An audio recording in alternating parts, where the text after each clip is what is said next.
It is not a myth that you can pretty much count the number of genuine prime of prime brokerages that exist these days on one hand. It is a myth that some companies consider themselves prime of prime when they are not. It is also not a myth that the banks have got a very, very risk-averse procedure towards them. We dissect exactly what the prime brokerage landscape looks like.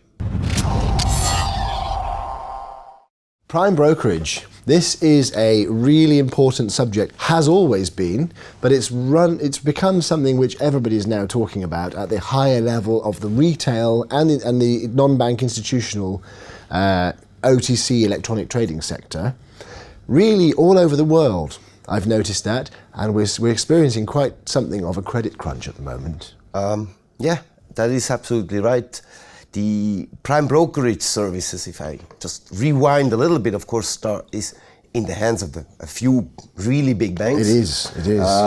That's cater for all big clients, and they have been combing through their clients, eliminating a lot of their relationships simply because it was not worthwhile. That's right. And now, of course, you have some of those client relationships that try to then make a prime of prime offering to their clients with more or less success. And I think I really think, and certainly my research, despite what many of the companies that are the culprits of this really will try and put out as a marketing base, you can probably count the number of prime of primes that exist, real prime of primes that exist in the world on one hand.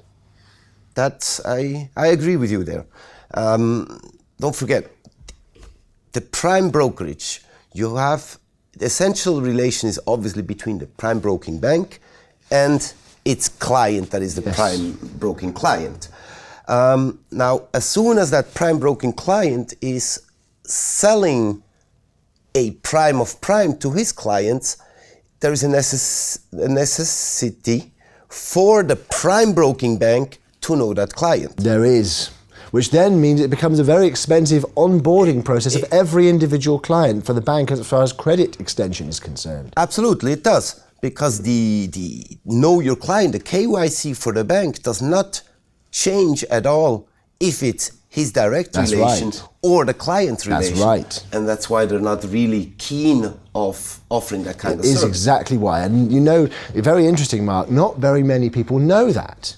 I was given last year a report by Citibank, which is, as you know, Dukascopy's prime broker, and it's one of the largest, it is the largest bank prime broker of OTC liquidity. By volume, yeah. By volume, absolutely. By market share, by volume, by everything.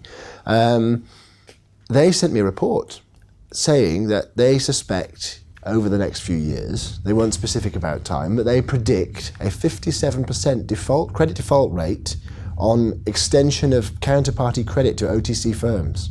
So that shows the way this is going, really. And it highlights why big banks are so careful about offering prime broking services to certain clients. Yes, it is. And this has led to another problem, which I call masking. This isn't really a proper industry term, but it's masking, in my opinion. It's now pretty much impossible for a newly established company to get a prime brokerage relationship with a bank. Almost impossible, unless you are a massive commodities company that's got a massive raw materials base or something with a really big balance sheet. Really big balance sheet. Good earnings. Good, and even then they might say no. So, because they're trying to get away from it. But if you're an existing one, it's no good resting on your laurels because they might pull away from that as well. It's hard work maintaining those relationships. If I look back for the last 10 years, there's been a tremendous change. It all started about 10 years ago. There were a few medium to big size banks that wanted to get into prime brokerage. Yes, there were. And they were very aggressively selling it, and fees for prime brokerage services were just crushed. They got divided by two or by three. That's right. Everybody thought it's a cheap service, we can offer that, just to realize within 2 or 3 years into the business that it was not as simple as that. It was much more expensive to get credit teams working on this, to cover all the risks in terms of exposures, the whole monitoring, their systems cost a bomb as well. Yes. And slowly, one after the other, they pulled out of that market again. And we found ourselves with really, let's call it 3 to 5 really big names Yes. that do all the prime broking. They do indeed, yeah. And them almost having a monopoly, they started to get much more selective which clients they did indeed. And you can see that in cases like Par FX, which was a new platform, new institutional platform. 5 years ago it was released. Well, the prototype was released. 15 banks backed it immediately. But now it's gone quiet. Because probably some of those banks have pulled out of the prime brokerage space altogether now. Exactly. There's only 3, as you say, 3 or 4. So what this is doing is that the masking aspect is where that's been taken away from an existing prime of prime, and they pretend to carry on being a prime of prime, when in actual fact they're either internalising the orders or offering a retail liquidity feed to a brokerage. Yeah, they're really offering an account opening. An institutionalized type account opening for special clients. That's right. And that's exactly what it is. It's client onboarding, and they are calling themselves prime. Yeah. Which is I go to conferences and see this proliferated everywhere, which is unbelievable, and nobody ever questions it, you know. They're doing profit sharing and nobody questions it. Okay, profit sharing is a bit of another subject here, but the prime of prime, in a way, it's a way to leverage yourself, because as a client, your prime broking cost is increasing every year. Yes, it is. Now, if the volume doesn't increase by the same margin, you need to find new business ventures, and offering a prime of prime is exactly doing that. It is.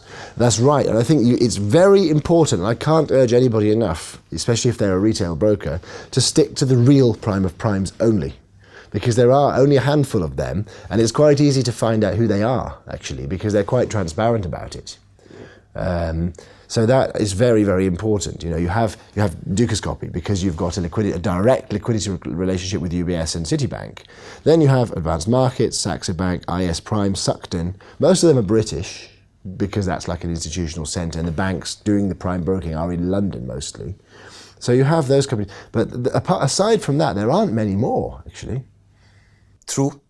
And I think it has to do that Swissquote has one, of course. I think even though we're in the year 2017, what really counts is still relationship. Yes. And it's how those companies have been able to manage their relations with those big banks to still be able to receive credit and continue trading. Many have been unable to do it. And actually, I've seen examples of senior executives who have worked for good quality big institutions and have gone to join a startup and try to use their relationships with the bank to carry on with it, and they won't get it. They just won't give. It's not relationship based, it's balance sheet based. No. That's the thing. It's very interesting indeed. Thank you very much for joining us. Marc Spaelti, Chief Operating Officer of Dukascopy Bank here in Switzerland. Thank you, Andrew. Nice to see you. I'm Andrew Saks-McLeod, CEO of Finance Feeds.